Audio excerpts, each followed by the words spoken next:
بنشین. خب بینندگان محترم، نوبت این هست که قرعه کشی بکنیم برای انتخاب سومین نامزد محترمی که باید به سوالشون پاسخ بدن.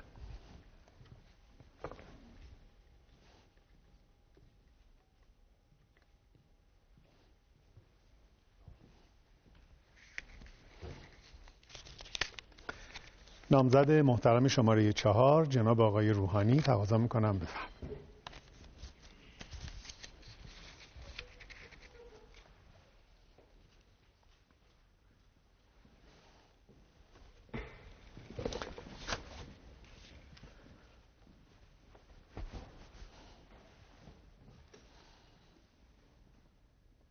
خب قرعه کشی میکنیم برای انتخاب سوال جناب آقای روحانی.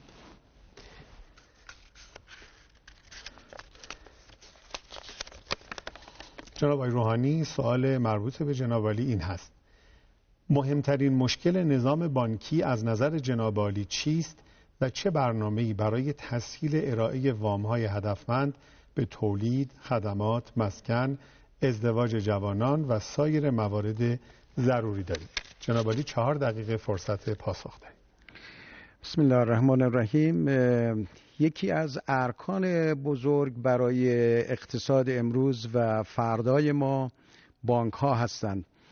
ما اساساً در بودجه عمرانی هم تصمیم ما بر اینه که بودجه عمرانی رو با همکاری بانک ها و تقویت بانک ها بتونیم افزایش بدیم و با همکاری هم بتونیم طرح‌های عمرانی رو انجام بدیم.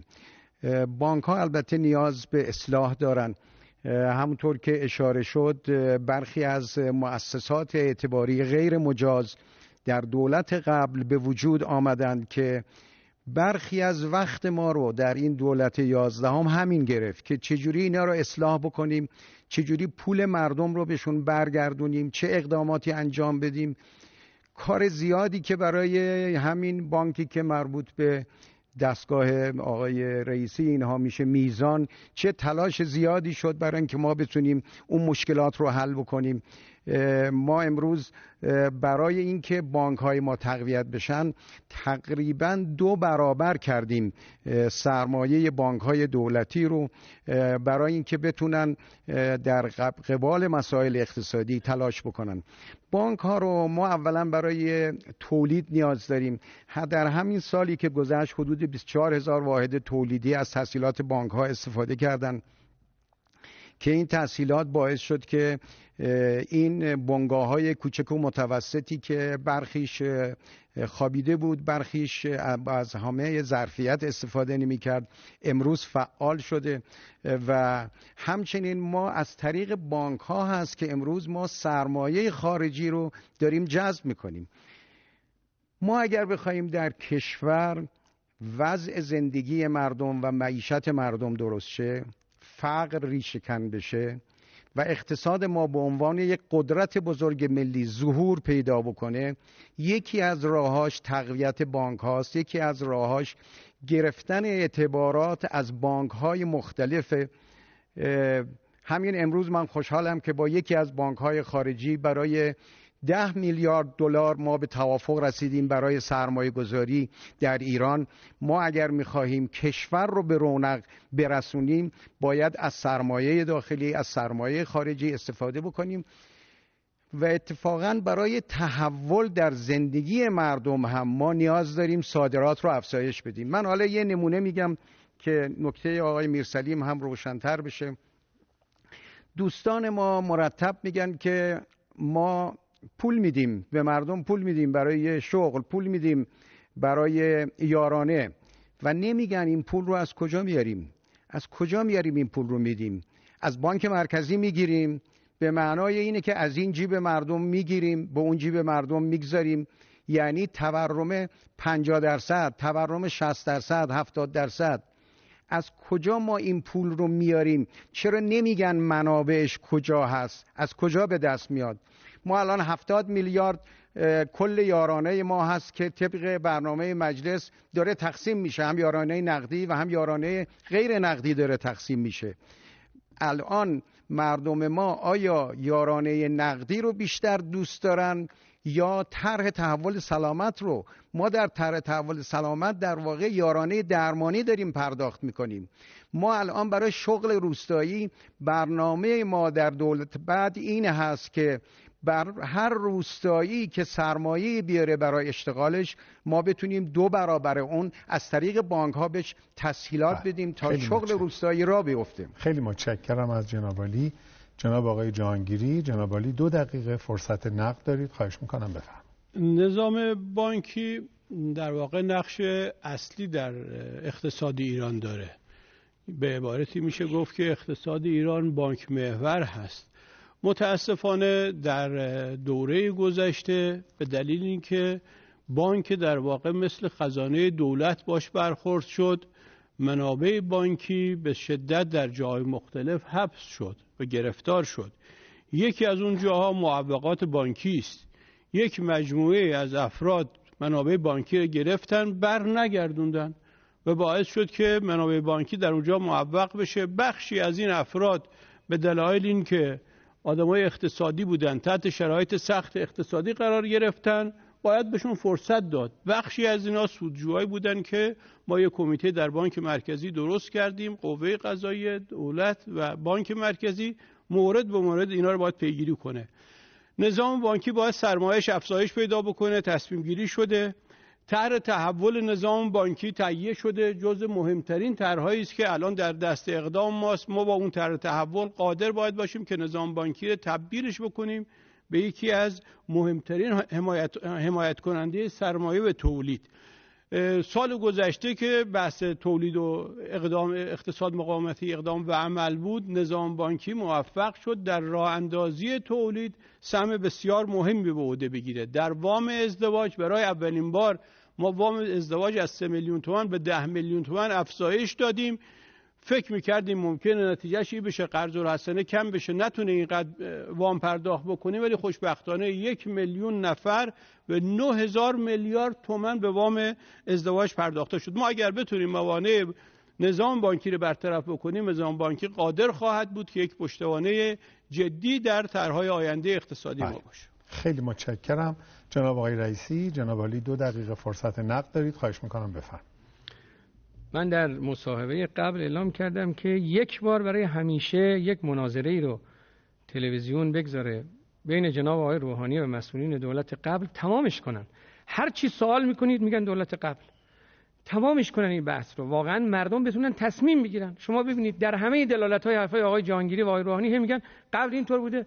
ما اصلا بحثمون از قبل، خب یه وقت بدید تمومش کنین قصر. دومی که آقای روحانی اشاره میکنن که ما برای کشاورزی این کار رو بعد از این در دولت بعد خواهیم کرد. جناب آقای روحانی چرا همین دولت نکردید؟ آدم بعد 4 سال دوباره قول میده که من 4 سال دیگه میخوام این کارو بکنم. شما اعلام کردید که 100 روز بعد از تشکیلات دولت بعد من گزارشی خواهم داد نسبت به این اقدامات. خب 100 روز دیگه شما وقت دارید برای این دولت، همین توی دولت شروع کنید.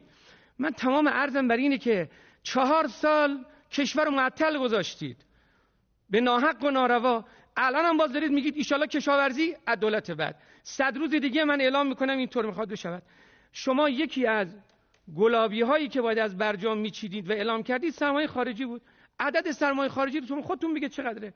از 4 میلیارد 2 میلیارد سال 95 چقدر بوده؟ سال 95 کل سرمایه خارجی که جذب شده 500 میلیون دلار بوده، یعنی کمتر از 1 میلیارد دلار.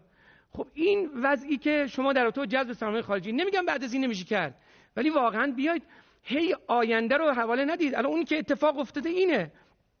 من فکر میکنم که اگر شما دقیق حساب کنید، میگید صادرات، آماری که ما داریم آن است که صادرات غیر نفتی 10% کاهش داشته. شما میگید که صادرات غیر نفتی افزایش داشته، شما میانات رو ازش حذف کنید، ما ببینیم که چون میانات باید بره توی حساب صادرات نفتی، نه بیا توی حساب صادرات غیر نفتی. آمارسازی که کار درستی نیست. در صادرات ببینیم 10% صادرات کاهش پیدا کرده یا افزایش. خیلی از جناب عالی تشکر میکنم. جناب آقای هاشمی طبا، جناب عالی 2 دقیقه فرصت نقد دارید، تقاضا میکنم بفرمایید. بدون تردید مشکلات بانکی از دولت قبل و شاید دولت‌های قبلی به ارث رسیده. این که نگو این دولت قبلی چه کرده که این مراجعه به تاریخ رو معوق کردیم. ما همیشه باید در رسیدگی به مسائل تاریخی رو هم در نظر بگیریم. نمیشه از یک مقطعی ببریم بگیم از این مقطع دیگر خوب شده باید خوب بشود. طبیعتا آنچه که در گذشته بوده تأثیر مستقیم داره. نظام بانکی ما هم یک اصلاحاتی کرده، ولی اصولا نظام بانکداری که به اصطلاح اسلامی هست، این نظام بانکداری یک نظام بانکداری اروپاییه، چون بانک اصلا یک بحث اروپایی جدیده. ما اومدیم عقود اسلامی رو بر اون سوار کردیم به عنوان یک پوشش. نه کسی که مراجعه میکنه و نه کارمندان بانک و نه مدیران بانک نمیدونن چه چیزهایی رو امضا میکنن. من 3 سال در بانک صنعت و معدن بودم، نه مدیران و مسئولان و کارشناسان بانک میدونستن چی امضا میکنن، نه کسانی که میآمدن 30-40 برگ امضا میکردن تا بتونن یک تسهیلات مالی بگیرن. به نظر من اگر قرار است بانک در کشور ما به تولید ما، به تجارت ما، به صادرات ما کمک کنه، باید خیلی شفاف باشه. باید درست موضوع قرض دادن، وام دادن رو مطرح کنه، وگرنه همینطوری که الان بانک‌های ما به مؤسسات سرمایه گذاری و مؤسسات بنگاهداری تبدیل شدند و ناچار هم هستند چنین باشد، ادامه پیدا میکنه. لذا حتما ضروریه که در قانون بانکداری تجدید نظر اساسی صورت بگیره. خیلی از جناب عالی تشکر میکنم. جناب آقای قالیباف، جناب عالی 2 دقیقه فرصت نقد دارید، تقاضا میکنم بفرمایید. همینطور که اشاره شد، حتما بانک ها نقش جدی در بحث مربوط به تولید و کار و اشتغال دارن. خب ما معتقدیم که مشکل این هست که دولت در اداره و نظارت بر بانک ها ناکارآمد بوده. شما نگاه کنید بیش از 500,000 میلیارد تومان وام داده شده. نگاه کنید ببینید این وام ها به چه کسانی داده شده. عمدتاً اینها وام هایی است که شاید بشه به چند هزار نفر. الان مردم ما میدونن اونا برای یک وام جزئی که میخوان بگیرن، حتی برای یک وثیقه 10 میلیون تومانی، 5 میلیون تومانی، حالا آقای جهانگیری میفرمایند که ما 10 میلیون تومان وام های ازدواج بالا بردیم، ولی دولت در مجلس با وام 10 میلیون تومانی مخالفت کرد. مجلس 10 میلیون تومان موافقت کرد. شما همین هم ندادین به اونا. الان وام رو به تولید کننده نمیدید. این عمدتاً میره دست افراد خاص. لیستش هست، خود جناب عالی ستاد مبارزه با این هستید، میدونید، من نمیخوام بگم. دولت تو این بخش ضعیف عمل کرد. امنیت سپرده‌گذاران شما رعایت نکردید. من توضیح دادم. امروز امنیت سرمایه رو نمیتونیم بیاریم. بانک‌ها با مشکل روبرویان. آقای روحانی، واقعا وقتی میگیم دولت قبل، از نظر بنده و این مردم دولت قبل جناب عالی 4 سال بودید و تو این 4 سال امروز باید بگید چه کردید. بعد 4 سال هم مجددا در این وعده میدید. هیچ اصلاحی در امورات بانکی صورت نگرفت، شفافیت صورت نگرفت، جریان نقدینگی را به 3 برابر افزایش دادید. به سمت تولید، نتیجه بیکاری چی شده؟ با این همه 3 برابر نقدینگی مردم نگاه کنید، از 10% به 12.4% خونه هست که امروز بیکار نباشه، چون وام رو دادن به افراد خاص. ما معتقدیم درختی که در 4 سال میوه نده بعد هم ثمر نمیده. خیلی متشکرم. جناب آقای میرسلیم، جناب عالی. خوب شد که جناب آقای روحانی خودشون اشاره کردن به این که واقعا این نظام بانکداری ما از نقاط ضعف دولته. حالا اقلا یه برنامه بدید آقای روحانی برای اصلاحش. ببینید آقای روحانی، ما باید جدی باشیم در مسئله بانکداری. این اختلاس‌های کلانی که صورت میگیره، بانک‌ها رو گرفتار کرده، شما چجوری میخواید باش برخورد بکنید در حالی که خودتون میدونید که از کسانی که بدهکار اصلی بانک‌ها هستن تا 90 تاش اصلا نورچشمی‌های دولتیه. چجوری میخواید برخورد کنید؟ واقعا بفهمید که راه حل چی هستش. بعضی از دولتمندان شما در بانک‌ها شریک هستن. اشاره کردن هم آقای جهانگیری هم آقای قالیباف. اینو چیکار میخواد بکنید شما آخه؟ بانکداری شما الان بانکداری رباخوریه. قرار بود بانکداری بدون ربا باشه. کلا شرعی براش درست کردن، دارن رباخوری میکنن. مراجع هم میگن شما هم گوش نمیکنین، هیچ اقدامی نمیکنین. همینطور روز به روز بدتر شده. آخه چیکار میخواد بکنید؟ جدی باشین واقعا با این قضیه. چجوری میخواید با این غارتگرایی که منابع بانکی رو بشتن بردن اخلاص کردن برخورد بکنید؟ این بدهکارای عمده‌ای که شما دارید و کارخونه‌های شما ورشکسته شدن، نتونستن اقساط پرداخت بکنن، مونده رو هم دیگه. اون طرف شما بهره رو به مردم دادید. خب این وضع بانک‌ها رو به ورشکستگی کشوند دیگه. چیکار میخواد بکنید؟ بانک صادرات شما، بانک ملت شما، بانک تجارت شما، اینا گرفتار همشون. اگر مردم متوجه بشن چه گرفتاری هست، سلب اعتماد خواهد شد. چیکار میخواد بکنید با اقتصاد کشور مخت؟ برای بانکداری باید به نظر من یه مقدار جدی‌تر برخورد کرد، وگرنه ما به جایی نمیرسیم. بانک‌های کوچیک شما، وام‌های کوچیک شما میخواد بدید مردم، کلی مصیبت درست میکنید. وام‌های بزرگ رو راحت در اختیار قرار میدید. چرا؟ چون توش زدوبند هست. این راهی درستی نیستش. اصلاحات میخواد اینا. به کشاورز بنده خدای روستایی میگید که برو از شهر یک وثیقه پیدا کن واسه من بیار. این درسته واقعا؟ این شیوه به نظر ما رو به جای نخواهد رسوند. اگه میخواید اصلاح بفهمید بگید به طور قاطع چیکار میخواد بکنید. شما برای کارمزد بانکی النه رو همون رقم قبلی ایستادید، بعد میگید تورم رو کشونید به زیر 10%. اینا تناقضه. نمیشه تورم زیر 10% باشه بعد قبول بفرمایید که بهره بانکیتون باشه 18%، 17%، 15%. این تناقض شروع خیلی متشکرم. خودتون زینف هستید. جناب عالی. خیلی متشکرم از جناب عالی. جناب آقای روحانی، جناب عالی 5 دقیقه فرصت پاسخگویی دارید. بسم الله الرحمن الرحیم. آقای رئیسی تا حالا چند بار گفتن که خوبه بین دولت فعلی و دولت گذشته مناظره بشه. خب با خود آقای رئیسی مناظره کنیم، چون همه اون افراد دولت قبل الان تو ستاد ایشون هستن دیگه، همونا هم برایشون برنامه می‌نویسن. اینا اب نداره. ما با آقای رئیسی حاضریم نسبت به همه مسائل موضوعی کشور، گذشته، آینده، امروز، یک مناظره بذاریم با حضور همه خبرنگارها تا روشن بشه. نکته دوم، ایشون میگن که اون وقت بوده گذشته. خب شما مگه تو قوه قضاییه نبودید اون موقع در همون دولت قبل؟ چطور رسیدگی نکردید؟ چطور 3.6 میلیارد دلار پول مردم رو آمریکایی‌ها تونستن ضبط بکنن، در حالی که در سال 86 87 ما 10 ماه فرصت داشتیم تمام این پول رو برگردونیم، تمام این اوراق برگردونیم. قوه قضاییه، دستگاه نظارتی، شما که تو بازرسی کل کشور بودید، شما چیکار کردید؟ تو اون دولت که نفت داده شد به یک آدم فاسد، شما چیکار کردید؟ تو همین تامین اجتماعی که یکی از دوستان قضایی شما بود رفت اونجا و بسیاری از مفاسد، همون نفت هم از همون تامین اجتماعی شروع شد مفاسدش. و الان 3.8 حالا 2.7 بوده ولی با سود 3.8 میلیارد پول مردم معلوم نیست کجاست. با امضای کیا بود؟ کیا این کار رو کردن؟ بعضی از اونها رو الان آقای رئیسی کاملا میشناسه، به هر حال ایشون تو بازرسی بوده، تو قوه قضاییه بوده. چطور اینا رسیدگی نشده تو دولت قبل؟ مگر دولت قبل سازمان نظارت بازرسی نداشته؟ مگر قوه قضاییه اون زمان نداشته؟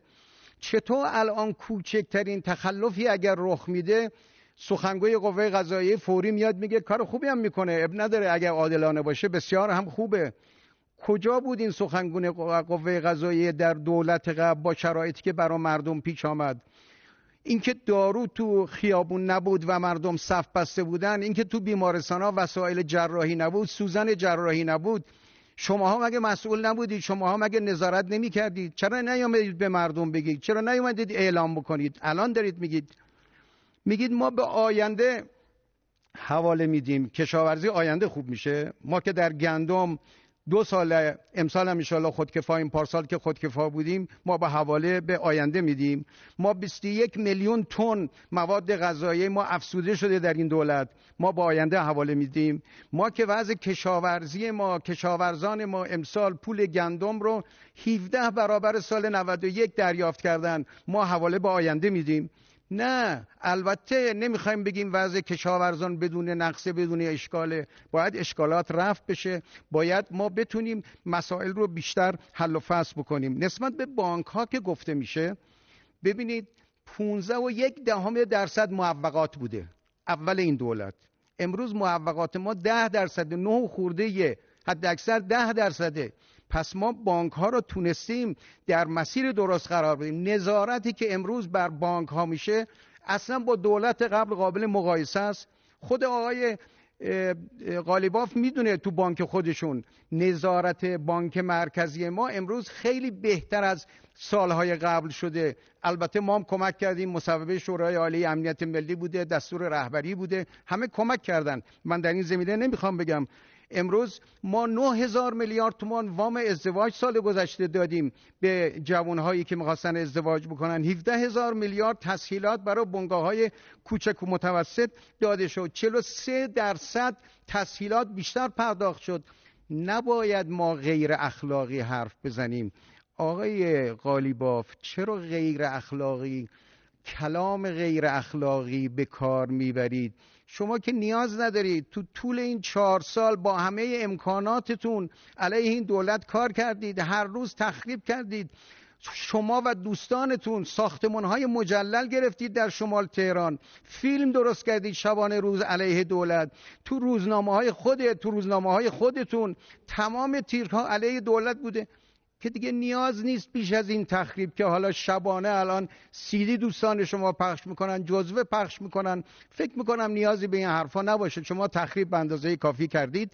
مردم در روز جمعه 29 اردیبهشت تصمیم خودشون رو اعلام خواهند کرد. بله، خیلی از جناب عالی تشکر میکنم. تقاضا میکنم بفرمایید.